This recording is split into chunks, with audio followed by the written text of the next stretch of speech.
Hello guys, welcome back to my YouTube channel Only Sociology. Today we are discussing about our new book. That name is NTA-UGC net की है, Manoj Sonkar sir हैं, उनके द्वारा ये लिखी गई है। 2025 की ये लेटेस्ट बुक है जिसके हर चैप्टर्स को मैं इस 10 डेज़ में कंप्लीट करके आपको बताऊंगी। तो आप सबसे पहले देख लो, ये जनवरी का है, आपको मैं पुराना कुछ नहीं दिखा रही हूँ, एकदम नया है। और आप यहाँ देख सकते हो कि यहाँ पे मैंने जनवरी का ये लिया है बुक, और जो कि मतलब कि इसमें बताया गया है कि मनोज सर ने जो है इसमें 2100 प्लस कुछ अभ्यास प्रश्नों के सहित ये एक बुक, कंबाइंड बुक ये तैयार की गई है फॉर यूजीसी नेट के लिए। ठीक है, तो अब हम यहाँ सोशियोलॉजी के बच्चे यहाँ पर ध्यान से आप इसको देख सकते हो। तो लेट्स स्टार्ट। अब हम स्टार्ट करते हैं। तो ये हमारा सेकंड पेपर है पियर्सन बुक के द्वारा। आप ये बुक का लोगो आप देख सकते हो, ये पूरी बुक का है और मनोज सोनकर सर जी जो हैं उनके द्वारा ये बनाई गई है। इसकी विषय सूची में क्या है, सबसे पहले हम थोड़ा सा इसको डिस्कस कर लेंगे, ओनली 2 मिनट्स। तो मैं यहाँ से शुरू करती हूँ।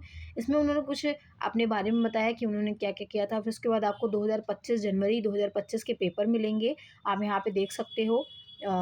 ये जनवरी 2025, 24 अगस्त 2024 के, दिसंबर 2023, जून और मार्च के 23 के और 21 और 22 के पेपर आपको यहाँ पर देखने को मिलेंगे। यहाँ पर मेंशन किया गया है बुक में। नेक्स्ट आपका यहाँ पे जो शुरू होता है वो है समाजशास्त्रीय सिद्धांत। जैसे कि यूजीसी नेट का आप कंप्लीट जो है सिलेबस देखते हो, तो उस सिलेबस में हमें ये पता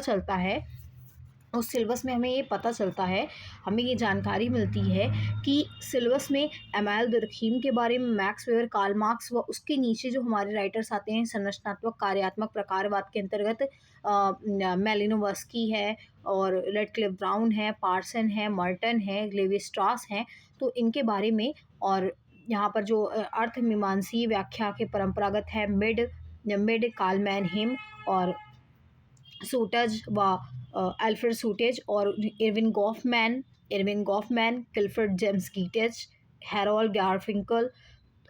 देन उसके बाद हमारी फोर्थ यूनिट जो सेक्शन में आ जाता है, हमारा फोर्थ सेक्शन में हमारा आ जाता है उत्तर आधुनिकतावाद व उत्तर संरचनावाद और उत्तर उपनिवेशवाद। इसके अंतर्गत जो हमारे राइटर्स हैं जैसे एडवर्ड सईद और पियरे बोर्दियू और Michel Foucault, Habermas, Julian Habermas, Anthony Giddens वगैरह हैं।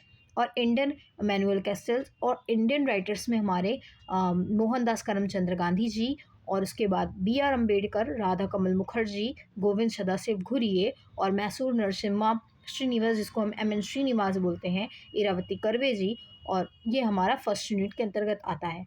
हाँ, इसके अंतर्गत उन्होंने क्या बताया है, एक एक यूनिट के अंतर्गत एक एक चीज़ें मैं आपको क्योंकि हमारे पास एक चैलेंज है। मुझे इस बुक को आपको 10 डेज़ में मुझे इस बुक को आपको 10 डेज़ में कंप्लीट कराना है, क्योंकि अब हमारे पास यूजीसी नेट एग्ज़ाम के लिए बहुत ही ज़्यादा कम टाइम बचा हुआ है। तो आप इस बुक को हम 10 डेज़ में कवर करेंगे, और बहुत ही मुश्किल नहीं है, ये बहुत ही ईजी बुक है। ईजी वे में सारे कॉन्सेप्ट्स को यहाँ पर बताया गया है। अब मैं यहाँ पर बताती हूँ आपके शोध अभिकल्प के बारे में। फिर उन्होंने बताया है कि कैसे अनुसंधान कार्य प्रणालियाँ होती हैं, मात्रात्मक कैसे होता है, शोध तकनीकें कैसे होती हैं, उसके बारे में उन्होंने बताया है। उसके बाद हमारी थर्ड यूनिट जो आ जाती है, सेकंड यूनिट तो शोध वाली है। देन हमारी थर्ड यूनिट मूल अवधारणाएं, जिसमें हम संस्थाओं को ला देते हैं, इंस्टीट्यूशन को ला सकते हैं, जो कि मूल हमारी फंडामेंटल्स जो हमारे होते हैं, कॉन्सेप्ट्स जो होते हैं सोशियोलॉजी में, जैसे कि संस्कृति, नेटवर्क, प्रतिष्ठा, पहचान, समुदाय, प्रवासी, शिक्षा वगैरह, ये सब जो आ जाती है इसके अंतर्गत आ जाता है। नेक्स्ट हमारा यहाँ पर फोर्थ यूनिट आ जाती है ग्रामीण और शहरी रूपांतरण के बारे में। ग्रामीण और शहरी रूपांतरण के अंतर्गत यहाँ पर जोड़ा जाता है आपको कि किस प्रकार से ग्रामीण और शहरी रूपांतरण जो है वो इसके अंतर्गत आता है। जाति, जनजाति, बस्तियाँ, कृषि, सामाजिक संरचनाएं, उभरते वर्ग और कृषि अर्थव्यवस्था में गिरावट, कृषि हीनता और पलायन। उसके बाद प्रवास के बारे में कि कैसे एक जगह से दूसरे लोग जाते हैं। फिर उसके बाद हमारी कृषि अशांति आ जाती है। देन उसके बाद हमारा शहरी समाज, और उसके बाद ये हमारी चौथी यूनिट होगी, और हमारी पाँचवीं यूनिट राजनीति विकास किस प्रकार से होता है। उसके बाद हमारे कुछ आंदोलनों के बारे में बताया गया है। नेक्स्ट अर्थव्यवस्था और समाज, इकोनॉमिक एंड सोसाइटी। दूसरा यूनिट 7 में पर्यावरण और समाज। यूनिट 8 में हमारा है परिवार विवाह व रिश्तेदारी, परिवार विवाह और रिश्तेदारी का विकास कैसे होता है, उसमें सामाजिक सांस्कृतिक कौन-कौन से परिप्रेक्ष्य होते हैं, इसके बारे में बताया गया है। फिर हमारी नेक्स्ट यूनिट जो है विज्ञान प्रौद्योगिकी, science and technology in society के बारे में है एंड सोसाइटी। देन हमारी लास्ट यूनिट जो आ जाती है वो संस्कृति और प्रतीकात्मक परिवर्तन किस प्रकार से होते हैं समाज में। उसके बाद ये पूरी यूनिट के बाद कुछ मोस्ट इम्पॉर्टेंट राइटर्स व विचारक जो हैं उनके बारे में इन्होंने बताया है। C.W. मिल्स के बारे में महत्वपूर्ण उनकी रचनाएं और प्रमुख उनकी अवधारणाएं। डेविड हेल्डी जिनकी महत्वपूर्ण रचनाएं अवधारणाएं, हार्वे, डोनाल्ड हार्वे व डोरोथी स्मिथ के बारे में उन्होंने बताया है। इवान इलिच हो गए और कार्ल पॉपर और लुई पियरे अल्थ्यूज़र, जिसको हम लुइस अल्थ्यूज़र भी बोलते हैं, उसके बारे में। कुछ मॉक टेस्ट हैं यहाँ पर, 5 ही मॉक टेस्ट भी दिए गए हैं इस बुक में। तो हम शुरू करते हैं लास्ट यूनिट से कि हमारी क्या है, क्योंकि ये अलग से दिया गया है और मोस्ट इम्पॉर्टेंट है, तो बाद में इसको एक बार रिवाइज भी करेंगे। पहले हम इसको थोड़ा सा जान लेते हैं। तो हम मिल्स के बारे में जानेंगे, C.W. मिल्स के बारे में। इनकी महत्वपूर्ण रचनाओं में the new man of power 1948, the new man of the power 1948, America's labour leaders, white collar, the power elite और द सोशल इमेजिनेशन आ जाती है। द सोशल इमेजिनेशन की मोस्ट इम्पॉर्टेंट बुक्स है। वाइट कॉलर भी आती है, और वाइट कॉलर को एक सदरलैंड है उन्होंने भी लिखा था। द पावर इलिट मिल्स की है। ये मोस्ट इम्पॉर्टेंट बुक्स है, बार बार एग्जाम में पूछी जाती है ऐसे करके। द पावर इलिट, तो ये बुक आपकी मोस्ट इम्पॉर्टेंट है। 1956 में इन्होंने लिखी थी। किसने लिखी थी? मिल्स ने लिखी थी। अब इस किताब, अब एक बार फिर से रिवाइज करेंगे। The new man of power, इन्होंने क्या लिखा? मिल्स एक मैन थे जिन्होंने लीड्स किया। क्या किया? लीड किया। किसको लीड किया? वाइट कॉलर के लोगों को लीड किया, जो कि पावर लीड बनते हैं उसके बाद। और सोशल इमेजिनेशन उनका वो एक इमेजिनेशन भी करते हैं। तो हम इसको इस तरीके से कर सकते हैं कि मिल्स एक मैन है जिन्होंने लीड किया वाइट कॉलर को पावर इलिट के लोगों के लिए, ऐसा वो इमेजिन करते हैं। तो इनकी किताब क्या हो गई? The new man of power 1948, America's labour leads 1948, white collar 1955, the power elite 1956। The power elite most important book है। और द सोशोलॉजिकल इमेजिनेशन 1958। इनकी मूल अवधारणाएं में मार्क्सवादी प्रभाव मिलता है। मार्क्सवादी प्रभाव में मिल्स मार्क्सवादी विचारों से प्रभावित थे, यद्यपि वह एक रूढ़िवादी मार्क्सवादी नहीं था। मिल्स ने मार्क्सवादी विचारों को शक्ति संरचना और वर्ग संबंधों के अपने विश्लेषण में एकीकृत किया। वह पूंजीवादी और नौकरशाही दोनों प्रणालियों और व्यक्तिगत स्वतंत्रता और स्वायत्ता पर उनके प्रभाव के आलोचक थे। सोशियोलॉजिकल इमेजिनेशन, उन्होंने अपनी पुस्तक सोशियोलॉजिकल इमेजिनेशन 1959 में समाजशास्त्री कल्पना की अवधारणा पेश की। उन्होंने कहा कि जो समाजशास्त्री अवधारणा होती है वो व्यक्तिगत अनुभव को बड़ी सामाजिक शक्तियों और ऐतिहासिक संदर्भों से जोड़ने की क्षमता रखती हैं। और इसमें उन्होंने मिल्स ने तर्क दिया कि व्यक्तियों को व्यापक और सामाजिक ऐतिहासिक ताकतों को समझने की ज़रूरत है। उन्होंने अपनी व्यक्तिगत परेशानियों को पूरी तरह से समझने के लिए अपने जीवन को आकार दिया। सार्वजनिक मुद्दे और निजी परेशानियां, मिल्स ने तर्क दिया कि व्यक्ति अक्सर व्यक्तिगत परेशानियों का अनुभव करते हुए, लेकिन ये परेशानियां पूरी तरीके से व्यक्तिगत नहीं हैं बल्कि बड़े समाज में जुड़ी हुई हैं। और मतलब कि ये क्या करते हैं, सार्वजनिक मुद्दे और परेशानियों को लेते हैं और ऊपर लिखते हैं। इन्होंने द पावर इलिट में बताया कि अमेरिकी समाज में अधिकार के वितरण और एकाग्रता की जांच की। उन्होंने तर्क दिया कि संयुक्त राज्य अमेरिका में सत्ता, व्यापार और राजनीतिक और सैन्य नेतृत्व सहित कुछ अभिजात वर्ग के हाथों में केंद्रित थी। मिल्स के अनुसार इस अभिजात वर्ग ने निर्णय लिए कि जो पूरी तरह समाज पर प्रभावित थे, जिससे राष्ट्र के विकास की दिशा निर्धारित होती है। उसके बाद इन्होंने वाइट कॉलर के बारे में बताया कि वाइट कॉलर में इन्होंने क्या बताया? द अमेरिकन मिडिल क्लास के बारे में बताया। मिल्स ने the American middle class middle classes 1958, white collar full name हो सकता है ये, कि उन्होंने बताया वाइट कॉलर का फुल नेम क्या है, या white collar the American middle classes 1951। Mills ने सफ़ेद पोश वर्ग, मिल्स ने क्या किया, सफ़ेद पोश वर्ग,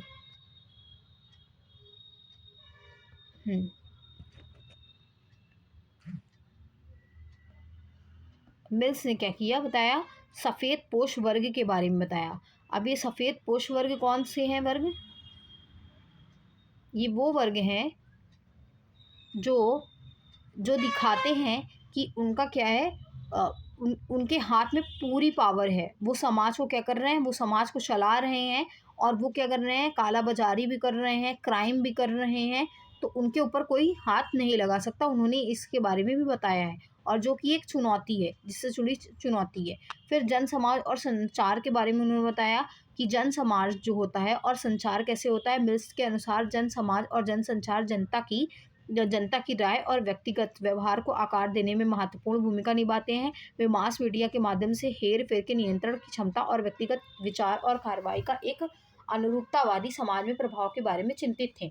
अमूर्त अनुभववाद की आलोचना की उन्होंने, चरम अनुभववाद की आलोचना की, जिसका अर्थ एक दृष्टिकोण था जो केवल अनुभववाद पर डेटा क्या करता था, एकत्रित करता था। समाजशास्त्रियों को अनुभवजन अनुसंधान और सैद्धांतिक रूप से दोनों को अपनाकर सामाजिक घटनाओं को समझाना, जो हमें दिखाई नहीं दे सकता उसको अमूर्त बोलते हैं, तो इसका उन्होंने आलोचना किया है। उसके बाद बौद्धिक शिल्प कौशल, बौद्धिक शिल्प कौशल क्या है कि मिल्स ने समाजशास्त्री जांच में बौद्धिक शिल्प कौशल के महत्व पर जोर दिया। यह अवधारणा समाजशास्त्रियों को जिम्मेदारी और जुड़ाव की भावना के साथ उन्हें, मतलब कि इस मुद्दे से जुड़ी हुई होती है।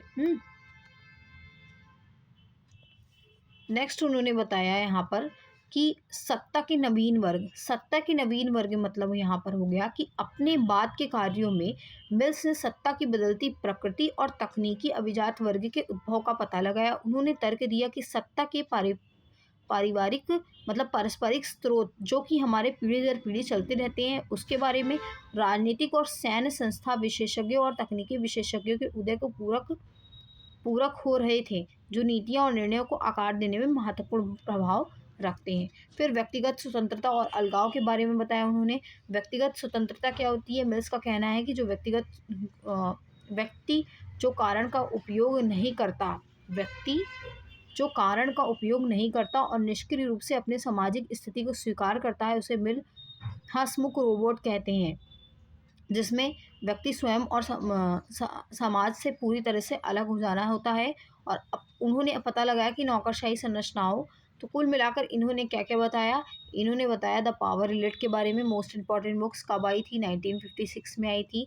एक मैन होता है, मिल्स क्या थे, मैन थे, और इन्होंने मैन मतलब कि न्यू मैन बुक इनकी आई थी 1948 में आई थी। फिर उसके बाद इन्होंने बताया कि जो मैन होता है वो क्या करता है, लीड्स करता है। किसको लीड्स करता है, वो करता है वाइट कलर के लोगों को लीड करता है। उसके बाद वो क्या करता है, एक अपना एक इलिट क्लास बना लेता है, जो कि हमारा था 1956 में आया था।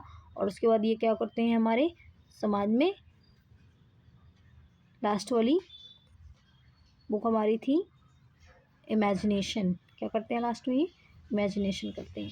अब हम बात करें डेविड हेल्डी की। डेविड हेल्डी के बारे में बात करते हैं, तो ये बहुत ही इनके बारे में इन्होंने इस बुक में बताया है कि state and society, models of democracy,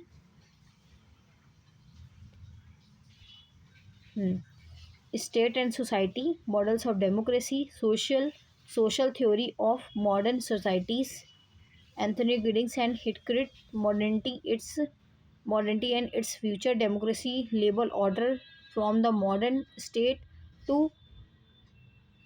cosmopolitan governance, cosmopolitan and agenda for the new world order, globalization, anti-globalization, beyond the great divide.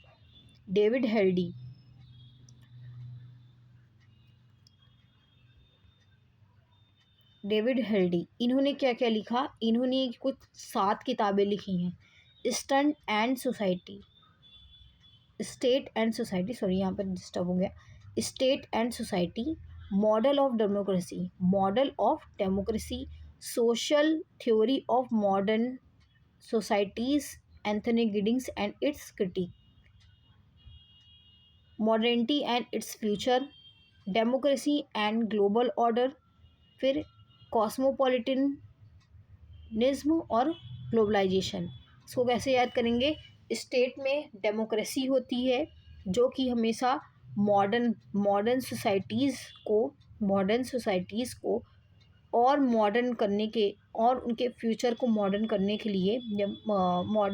लिए ऑर्डर देती है, ताकि कॉस्मोपॉलिटनिज्म ग्लोबलाइजेशन हो सके। तो स्टेट क्या करती है? तो स्टेट एंड सोसाइटीज़ नेक्स्ट हो गई हमारी। स्टेट क्या करती है? हमारी डेमोक्रेटिक होती है, तो मॉडल्स ऑफ डेमोक्रेसी। फिर सोशल थ्योरी ये क्या करती है? मॉडर्न सोसाइटीज़ बनाती है। मॉडल्स ऑफ डेमोक्रेसी के बाद मॉडर्न सोसाइटीज़ बनाती है, social theory of modern societies, Anthony Giddens and it critic. फिर मॉडर्निटी एंड फ्यूचर ये क्या करती है? फ्यूचर पर ध्यान देती है। मॉडर्न सोसाइटीज़ हमेशा फ्यूचर पर ध्यान देती हैं, तो मॉडर्निटीज़ एंड इट्स फ्यूचर। फिर फ्यूचर पर ध्यान देंगी तो हमारा ग्लोबल, ये फ्यूचर पर ध्यान देने के बाद वो ऑर्डर देती हैं कि कॉस्मोपॉलिटनिज्म ग्लोबलाइजेशन हो। फिर हमारा यहाँ पर आ जाता है कि ये जो होता है, इसके बाद हमारा यहाँ पर आ जाता है कि वैश्वीकरण। इन्होंने वैश्वीकरण ग्लोबलाइजेशन के बारे में बताया। किस प्रकार के वैश्वीकरण की बात करते हैं? वैश्वीकरण एक बहुविषयक अवधारणा है जो कि आर्थिक, राजनीतिक और सांस्कृतिक और सामाजिक आयामों को शामिल करती है। समाजशास्त्री प्रायः अध्ययन करते हैं कि भूमंडलीकरण किस प्रकार समाजों एवं साम्यवाद को प्रभावित करता है। इसमें प्रवासन के पर्यटन पैटर्न में परिवर्तन और वैश्विक क्या होता है? वैश्विक उपभोक्तावाद संस्कृति के प्रसार और स्थानीय समुदायों पर बहुराष्ट्रीय नियमों के प्रभाव की जांच की जाती है। वैश्वीकरण का मतलब हम लोग सभी जानते हैं। वैश्वीकरण का मतलब होता है जो कि आर्थिक बहुविषयक अवधारणा है, जो कि आर्थिक सामाजिक आयाम को जांच करती है। और समाजशास्त्री इस बात पर रुचि रखते हैं कि वैश्वीकरण सामाजिक संरचनाओं को किस प्रकार से वो प्रभावित करती हैं। विश्व नगरीयता क्या होती है? विश्व नगरीयता का मतलब हो गया हमारा वर्ल्ड सिटीजन्स। विश्व नागरिकता के बारे में उन्होंने बताया है। यहाँ पर अगर आता है आपको तो ये कॉन्सेप्ट आप याद कर लीजिएगा। उसके बाद हमारा नेक्स्ट यहाँ पर आ जाता है सीमा पार प्रभाव, फिर पहचान परिवर्तन, कैसे लोग बदलते हैं। फिर उसके बाद वैश्विक शासन के बारे में, राज्य परिवर्तन के बारे में। देन हमारा यहाँ पर आ जाता है दूसरा वैश्विक न्याय, मतलब कि ग्लोबल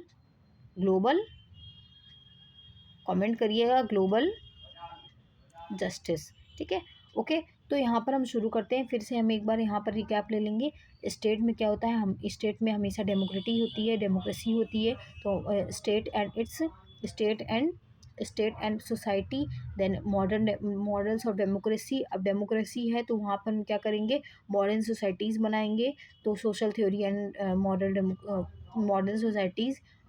ये जो होता है मॉडर्निटीज़ होता है, उसके मॉडर्निटी होती है, उसके बाद हम ऑर्डर देते हैं और ये क्या करती है? कॉस्मोपॉलिटन्स हो जाती हैं और उसके बाद ग्लोबलाइजेशन को बढ़ावा देती हैं। डोना हार्वे की बात करेंगे। डोना हार्वे कौन है? Primate vision, gender, race and nature in the world of modern sciences, simian cyborg in female, when species meet or sting with the trouble making keep the चथुलुसिन और टेंकुलर थिंकिंग। तो ये हमारा हार्वे की बुक्स हो गई। Harvey जो है वो साइबोर्ग घोषणा पत्र की बात करते हैं और उसके बाद उन्होंने ये बताया कि जो स्थितिजन्य ज्ञान होता है, परिस्थिति संकेतवाद होता है, रिश्तेदारी होती है, ये सब इसके बारे में। अब जोराथी ए स्मिथ के बारे में ये है आपका इरवान इलिच। तो आप इसको यहाँ पर थोड़ा सा ये जान लीजिएगा कि महिलाओं के बारे में क्या है। मैं आपको यहाँ पर थोड़ा बता देती हूँ। अब इरवान इलिच मोस्ट इम्पॉर्टेंट राइटर हैं। इनकी किताबें डिस्कूलिंग सोसाइटी हर बार एग्जाम में पूछी जाती है, लिख लीजिए इसको। 1971 में आई थी। बुक, और टूल्स ऑफ इनक्वालिटिबिलिटी, फिर मेडिकल निमेसिस जेंडर इन्होंने लिखी थी। यहाँ पर परिस्थिति जन ज्ञान के बारे में बताया, सहयोगी प्रजातीयता के बारे में, साइबर सॉरी ये आ गया आपका। महत्वपूर्ण अवधारणाओं में डिस्कूलिंग, समाज के मेडिकल दास्ता, प्रफुल्लता के लिए उपकरण, ऊर्जा और समानता, शैडो वर्क मतलब छाव श्रम जो होता है उसके बारे में। कार्ल पॉपर की बात करें तो logic of scientific discovery, the poverty of historicism, the open society and its enemies, all life is problem solving, the award of properties, मिथ्याकरणिता के बारे में, आलोचनात्मकवाद, सीमांकन की कसौटी, ये आपका यहाँ पर है। फिर अल्थ्यूजर के बारे में, for marks, reading capital, Lenin के साथ इन्होंने लिखा था, बहुत सी किताबें इन्होंने मार्क्स के बारे में इन्होंने बताया था। ये आपका यहाँ पर ये लास्ट वाला यूनिट हो गया। तो प्लीज़ आप इसको देख लीजिएगा, और जो ना समझ में आए प्लीज़ कमेंट करिएगा, तो मैं आपको उसको पूरी तरीके से एक न्यू आपको भेज दूँगी। और एक यहाँ पर डबल पेज हो गया है, तो ये क्लियरिटी के लिए है, जिनको ना समझ में आए वो अपना समझ लेंगे। और भी इसके सारे यूनिट्स को मैं एक एक करके आपको बताऊँगी। Please do like, share and subscribe my channel. Thank you.